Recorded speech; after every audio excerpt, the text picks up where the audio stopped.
Hello everybody, it's Wyvern here with another bit of Total War Warhammer 2 quick match gameplay. This time around we are on the far side of Norden, playing as Brettonia against the forces of the Dwarves. So this time around I did actually decide to try once again the Hippogriffs. I've been on a bit of a Hippogriff streak with Brettonia lately. Been trying them out in matchups I wouldn't normally use them in.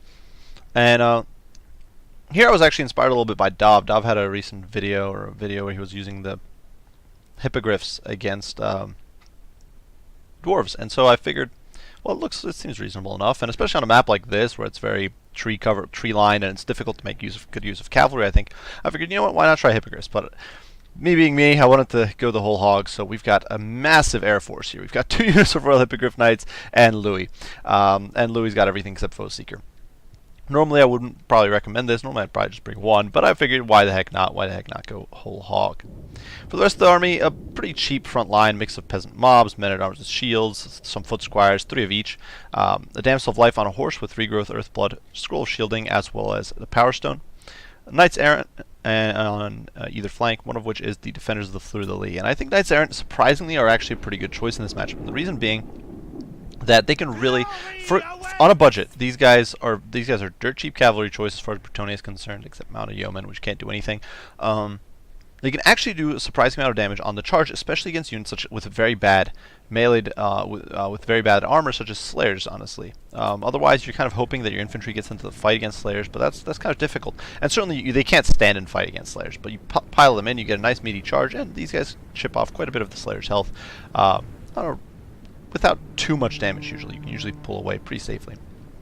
Regardless, my opponent here went with an Ungrim-centered Slayers/Unbreakable build, though it's not entirely Slayers, I guess. Their front line here is a bunch of Longbeards. So you can see these guys all throughout. There's Ungrim Ironbreakers on one flank, some Dwarf Warriors adding meat to the back line.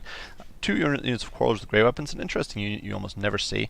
But perhaps in the Brettonia matchup is decent. Against Brettonia, you don't have to worry about their shooting very much, and the Grey Weapons do give you a chance against cavalry, at least let you do some damage in return. Especially in protracted engagement with 22, 20, and 30 AP against, Knights Errant, who, if we can find them here, only have 26, 26. It's not a bad performance. 2 Giant Slayers as well as Dragonback Slayers in the mix, of course. Runesmith with all his runes, though none of the abilities that you could sometimes see. And, of course, Ungrim with all of his abilities, I think, except perhaps Foe Seeker or something. I'm not entirely sure if he gets Foe Seeker, actually. Though I would assume so. Finally, in the back, we do have a single unit miners with blasting charges, probably because my opponent had a few points left over. So regardless, you can see we are pushing forward, and we're scouting. I wasn't entirely sure what my opponent had. You can see he does have some troops hidden in the trees, though not intentionally, really. It's just kind of how big his army is. But I was just trying to scout out, see what he's got, figuring he might have some artillery hidden somewhere or something like that, and behind the crest of the ridge. So, trying to scout. Now you're seeing my opponent's miners here are actually a little bit isolated, a bit further from the Slayers. You can see we're going to dive in and do a lot of damage to these miners, like just pulverizing them. In the space of a few seconds, they essentially lose a third of their HP, and then we promptly start fleeing. My opponent, being very abrupt or very prompt, drops Rune of Wrath and Ruin on Louis, which is going to slow him down a whole bunch and make him much more susceptible to being caught. So you can see here we are trying to escape very desperately, trying to take off. Unfortunately, getting a little snared, getting a little caught up, and that's definitely not good for the Royal Hippos, who, despite having 1,000 HP per model, are going to take quite a beating. You can see Louis taking quite a beating. I should try to force path these guys out and then throw Louis back in to distract, probably, but it is what it is. The Royal Hippos actually do lose a model in there, but I do simply retarget them with these Quarrelers because now my opponent's anti-large mob is over here focused on Louis. Second unit of Hippogriffs is going to dive down as well. You can see in the front line, Northern Ironbreakers basically shrugging off all damage. The Lumberers have been slugging it out pretty efficiently with Foot Squires. Men-at-arms with shields, of course, not really able to do much of anything. But, in turn, we have kind of disrupted my opponent's force. His anti-large mob is largely pursuing Louis. His Runesmith is over there as well, and that means his front line is getting a little isolated. You can see we're going to be able to start pulverizing these Longbeards. The Defenders of the Fleur de Lis are a surprisingly decent unit for this. They've got Frenzy, of course. They've got some good stats. You can see they're just going to pile into these Longbeards, do a lot of damage.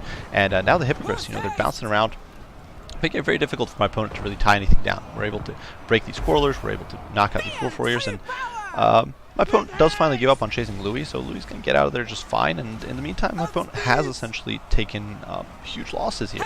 We do drop regrowth on our Royal Hippos just to get them back into fighting shape. And in the front line, things are going okay. The Longbeards kind of getting bogged down. One of the nice things about fighting Dwarves is they don't have much fear and terror, so even units like Peasants, while they certainly aren't doing much damage, they also aren't going to break very easily. Whereas normally against most factions, which have some sort of fear or terror somewhere, Even if not terror, they'll often have fear, some sort of leadership devos somewhere, or they'll have a lot of shock damage on a charge. Dwarves don't have that, so peasants, unless they're getting like shot, they're basically just not going to care. So they're going to last in here against Longbeards. So we're going to get a nice little recharge here with the Royal Hippogriffs. In the meantime, the Knights Errant here are kind of bogging down this pocket of Dwarf Warriors. They're tying down actually 2 units of them, so being a bit cost efficient here. In the Foot Squires, though, you can see failing against Northern's Ironbreakers, who are just absolute beasts. They've taken 2 losses and just massacred the Foot Squires. This almost tempts me to try Fan Enchantress, just because she can buff melee attack by so much. They can potentially hack through these guys with that help, but unfortunately, you can see the Royal Hippos definitely being forced to rout here, forced to flee. But we have kind of pulverized the Foot Squires a good amount. And Louis, you know, he's still around and kicking. He's doing quite a bit of damage here, diving into the back of these Grimlings. And while my opponent is kind of distracted, we are bouncing around all over the place, pulling our Foot Squires forward, applying pressure to this backline. And as my opponent's troops start routing, we're then able to wrap them up. You can see over here these Quarrelers, which routed earlier, to fear, terror, eventually getting pressured off by Knights Errant. The Royal Hippos here diving in against Dwarf Warriors, doing rather well because, of course, this is a matchup where Dwarf Warriors just can't do too well. They just don't really have the damage output. Over here, the Royal Hippos, once again with some defense and some help from the defenders through the lead and the Foot Squires in, are able to pulverize these Quarrelers, these Miners, all those sorts of units, and just buy time. And you can see the Foot Squires just going to buy time for these guys to really do some mop-up. And so my opponent's backline is just being compromised all over. Now, certainly in some areas he's winning. You can see Northern's Ironbreakers won pretty decisively despite Louis' attempt at intervention. Over here, though, despite the efforts of the Dwarf Warriors and all that sort of stuff, we are going to be able to get this pocket of Longbeards and really beat them down, despite the fact that they've been up in the hundreds for kills. And my opponent's army has now been separated. That's really nice with Dwarves. Now, granted, you can see the balance of power, and we're already several minutes into this match, and the balance of power is about dead even. But my opponent's army has been split, and most of the units that I've got isolated, such as these Royal Hippogriff Knights, who I just hit with a Scroll of Shielding, are units that are pretty mobile. So even if they do get slowed a little bit by the Slayers there, or Northern's Ironbreakers or whatever, they're going to be able to extricate themselves, do some mop-up, and my opponent is way out of position over here to help his pocket on this end. And these are actually some pretty valuable troops. You've got 2 Longbeards Grey Opens in here, you've got 2 units of Dwarf Warriors. We're going to get the Sword of Koronoff, which I haven't actually used this entire game, which was a bit of a mistake, kind of forgetting to use it. But we're going to get a Sword of Koron. We're going to force all these Fear and Terror outs, and suddenly my opponent lost several thousand worth of troops, essentially, in what was not the most unfavorable of fights, because I was just able to mob in there with my Royal Hippos and Louis and the Emsel and really do some work. Unfortunately, things looking a little less hot elsewhere. The Royal Hippos here actually failing to take off, failing to extricate themselves, probably because of the trees, probably because they're getting slowed. Just really pretty sad. These guys just couldn't get out of the way, and so they've gotten really beat up. But elsewhere, you know, we're doing okay. The defenders of the Fluid Lily will mop up. These Quarrelers got so beat up that they're never going to come back. They're completely shattered. They're completely routed to the point that they're effectively shattered. Over here, we're going to be able to mop these Longbeards. My opponent, while he does, the Slayers are more mobile than, say, infantry. He doesn't really want to chase me out into the open where, like I said before, that cavalry can still deliver a meaty charge. Slayers don't have the best defensive capabilities against a large. So here, getting a little cheeky, diving in with the Royal Hippos, trying to get a few rear charges.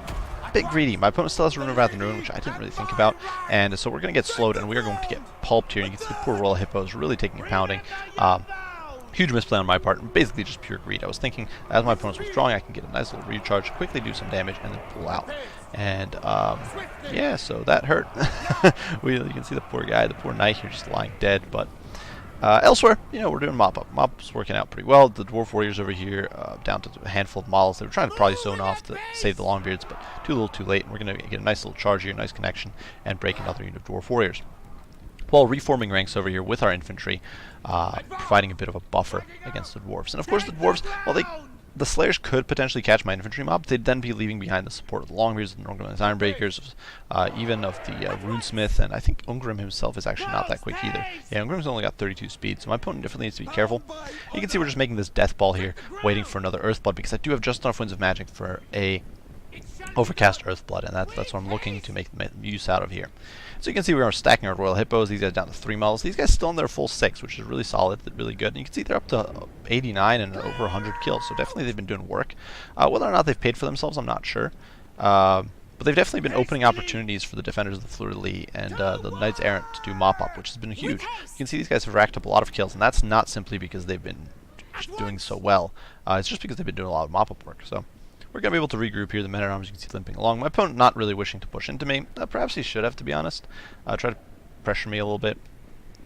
But he basically lets me regroup, so it's a bit of a regrouping situation here. We're just waiting. We're going to wait even for the men-at-arms to get into position. Doing a little bit of greedy play here, knowing Louis, of course, still does have some regen. We're going to dive in, do some damage to the Norgrim's Ironbreakers to actually take a model off. But my opponent, of course, is going to respawn, and Louis is going to have to run for dear life there, so a little unfortunate. In the meantime, we're going to get a nice little Earthblood there. You can see healing up all these troops. The Knights Errant getting a whole bunch of their HP back. The defenders of the Fleur-de-Lis spiking a whole bunch, and we're going to go in for the push now. So you can see I'm kind of maneuvering Louis, trying to. So the problem was that I wanted to get at the Slayers, or I needed to get at the Slayers with my infantry. The problem is that the Norgrimans and the Longbeards. What I probably should have done here is split my infantry up and tried to go around and just bog my opponent down on, say, the peasants. Problem is that my opponent here really just had me in a bad position with the Ironbreakers. What I probably should have done here is just baited out the runes and then fallen back, then engaged. But instead, I'm actually going to kind of muss this up and basically force an engagement on myself. So you can see I'm going to push here with infantry. Once again, I was trying to get some cheeky damage in on the Norgrim's Ironbreakers. You can see the balance of power shifting in my favor, but really it's so misleading because of all those Slayers. So you can see we're going to get a rear charge in here with the Knights Errant, disrupting these Longbeards. The infantry now piling in, and we're getting kind of a pincer pull away here with the Knights. I'm looking for an opportunity to ram into these Giant Slayers. I really want to take the Slayers offline. Louis kind of flying away, wasting his debuff, though. We're going to come back in and hit these guys again with the Sword of Barone, and in come the Hippogriffs. So you can see the defenders of the Fleur-de-Lis taking such a meaty hit there from the Giant Slayers, losing a model immediately. And we are going to sort of pull in, and now the death fight, death ball here, brawl is just going down. Norgrim's Ironbreakers, Dragonback Slayers, they're all in there. Everybody's fighting everybody. The Damsel in there. You can see I popped Lion's Shield for no real reason. But Stand Your Ground did go down, which is going to help all these troops hold out. And you can see this charge, just how much damage it does to these Giant Slayers. They were at about 2,500 or so HP, and they just lost several hundred within the space of seconds. Unfortunately, the defenders of the Fleur-de-Lis, the moment those Slayers start hitting back, they are going to be in deep trouble. Nonetheless, cycle charging from the Hippos is doing quite a bit of work here. You can see the Longbeards getting whittled down, the Ironbreakers finally starting to break, but my infantry is just not able to hold. The Footsquire is in such bad shape. Trying to use the Damsel. I honestly should have pushed her in sooner. Just she could be doing some damage. She does have some melee attack in there, but unfortunately the Hippos just taking such a pounding. These guys down to 4 models. These guys still at 3, I think, but really badly beat up. Louis trying to do his best here against these Giant Slayers, really trying to beat them down, but Louis is hitting his healing cap now, and that's really, really bad for me. Meantime, we were trying to sort of whittle down these Norgrimans, these Dragonback Slayers, finally dropping to about 20 models, which is really good, that we're able to whittle them down so much, but my infantry just completely tattered and unable to come back. You can see another charge from the Knights Errant, just trying to destroy these Giant Slayers, because if I can get rid of them, if I can take them off the field, I will then be in a position to perhaps snipe out Ungrim and deal with the rest of my opponent's army. But with those Slayers, as long as they're there, we are in for a nasty fight. You can see we do get another rear charge into the Dragonback Slayers. Footsquires in there fighting to the death, doing their very best against these guys, but it's just brutal stuff. You can see the Royal Hippogriffs, another Earthblood going down, just barely scraping enough together enough Winds of Magic. Damsel of Life not doing too hot, just getting mauled. Norgrim's Ironbreakers still holding on 37 models, though down really tattered HP-wise. But, the Dragonback Slayers, they are falling apart. The Hippogriffs here are going to be forced to extricate themselves. A bit of a mistake here was not escorting my Footsquires. My opponent decides to pursue the Footsquires with the Dragonback Slayers, which is not necessarily a bad move, but it's a bit of a missed opportunity. I could have taken my Hippogriffs here and knocked these guys out and saved the Footsquires, who still have almost 1,000 HP. But we are going to get another charge in with the Knights Errant, just trying to push with these Giant Slayers, trying to get them off the field. Rear charging Louis, Sword of Barone going down again. It's been such a protracted match that we've just been getting cast after cast of abilities, both of us, both my opponent with his runes and me with my debuffs and buffs and standing ground and all that sort of stuff. So we're really trying to pulp these Giant Slayers, really trying to take them off the field. My opponent still has these Norgrim Ironbreakers, he still has these Longbeards who of course are immune to psychology, so the fear and terror, which would normally kick in for any other unit, is not kicking in. And like I said here, I probably should have escorted. The Footsquires actually recovered because my opponents shifted targets to the Knights Errant, but well, the Footsquires did rally. But regardless, you can see things looking a little grim here. The Knights Errant are going to break. Now, the balance of power, you can see decisively starts swinging in my favor now. It's pretty heavily. It's about 60%. But the thing is, the balance of power essentially doesn't matter. My opponent has multiple unbreakable. The only breakable unit my opponent has still is the Runesmith. Ungrim, I guess the Longbeards, who have almost no HP. But the Giant Slayers still at 3 models. Ungrim still at very high HP. Axe of Dargo going. He's raging. He's got his angry orange mustache just caked in blood. And the runesmith's still in there, so my opponent definitely in a pretty good spot. Now, a huge mistake here on my part is pushing in with the foot squires. What I should have done is just pulled them back, had them sit tight, and honestly, foot squires can actually do a number on Ungrim if he's doesn't get proper support. But my opponent here is able to get the runesmith in there, which means that these foot squires are going to fall apart rather quickly. And this was definitely a bit of a major mistake. I really could have held out and waited a bit longer. Here we are going to be able to wipe out the Northern's Ironbreakers, actually, thanks to the Damsel. So the Damsel's going to chase these guys off the field, you know. It's not something you're going to see very often. Look at these tattered dwarves, they're just running away. She's swinging her sword, and probably can't hit them anyway, even though they're on the retreat, but, you know, we're trying. Here in the pits, in the meantime, we are trying to isolate and pick off the Giant Slayers. It's down to 72 HP and 2 models, but still they're not dying. And, of course, our Hippogriff Knights. Now, the thing is, yeah, we've got an edge here, but my opponent still does have Ungrim. And I've hit my healing cap with Lewin, so potentially Ungrim here, if he gets a few hits, I think he's probably used up Red Ruin by now, but if he gets a few meaty hits on Lewin, we are in for a world of hurt. And, of course, Ungrim does get tossed around a bit. He is, after all, a foot character, so getting knocked around a bit by Louis, which is beneficial to him. You can see here the Longbeards coming in, so we are going to do a bit of a charge here, just trying to break the Longbeards, get them out of the way so the Giant Slayers are isolated. The Giant Slayers, even with those few models, they're able to clock those Royal Hippogriffs in the face. You can see they're dropping to 1 model and less than 300 HP, and they're going to break, which leaves just 1 unit of Hippos here and Louis against Ungrim and the Runesmith. So my opponent is at this point, it's a bit of a hero standoff. You can see the balance of power there balancing out. Northern's Ironbreaker is getting completely shattered by the Courageous Damsel. Up to 24 kills. She's really been showing those guys who's boss, and now it's in for the final showdown. So we're going to launch a bit of cycle charging at this point. Goonage. So poor Ungrim, of course, can't really defend himself. So we're going to just sort of dive in and take him off down 1 charge at a time. Once again, this poor Royal Hippogriff is actually going to rout despite not taking any hit. Louis charging in while we're bogging him down on the Hippos, and at this point it's a bit of a cycle charging game. As I'm waiting for my Damsel to come back, but you can see Louis almost dead. And of course, if Louis dies, there's a good chance this game could still go south for me. But fortunately, at this point, these Royal Hippos are so well off on HP that we're probably in a good spot. And you can see my opponent's army is finally going to fall apart. And standing in here at the very end, Ungrim gets killed, and we do take the game home for Brettonia. So a protracted slaughterfest at the end there, and definitely right down to the wire. You can see basically both factions units, except like my peasants, fought to the bitter end, losing basically all their models on so many of these units. Now, granted, part of it does have to do with me pursuing the units off the field and with my lighter cav, but still, it was quite the massacre. Now, in retrospect, I don't think 2 Royal Hippogriffs is a smart idea. You're probably better off just bringing 1 and backing them up with more cav. Had I had another unit of Knights Errant and Questing Knights or something, that would have done me much better work, I think, in this game than the 2 units of Hippos. So then again, you never know. These guys did rack up a lot of kills and 2 and 3 chevrons, so they got a lot of value. They were definitely distracting my opponent's Dragon Back Slayers and his Giant Slayers pretty efficiently.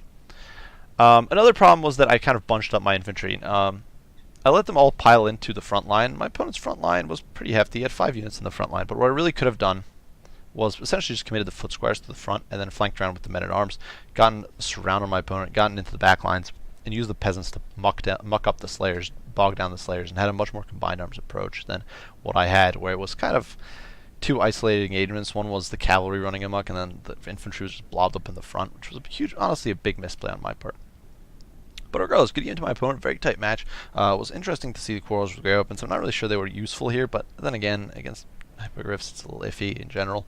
But definitely cool strat, definitely cool build. I do hope you guys enjoyed the video. If you did, be sure to leave a like and subscribe down below if you've not already. If you have any comments, any criticism, as usual, don't hesitate to post them down below. I'll do my best to respond as soon as I can. As usual, guys, I do thank you all for watching, and I will see you all in the next one. Wyvern out.